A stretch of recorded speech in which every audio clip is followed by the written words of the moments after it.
మానవత్వాన్ని మస్కవర్చే ఘోర ఘటన ఇది.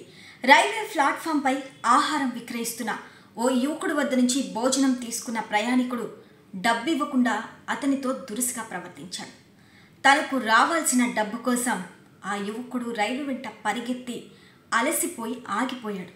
ఈ హృదయ విదారక వీడియో ప్రస్తుతం సోషల్ మీడియాలో వైరల్గా మారింది.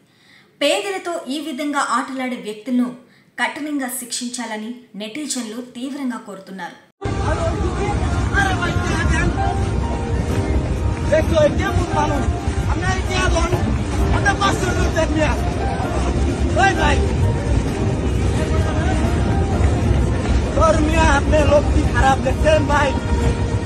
अरे दे दो ना भाई।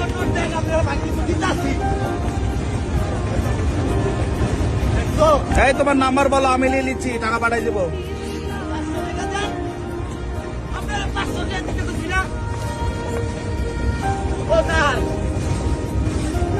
নাম্বারটা কইলা না? আল্লাহ আপনার বিচার করবো।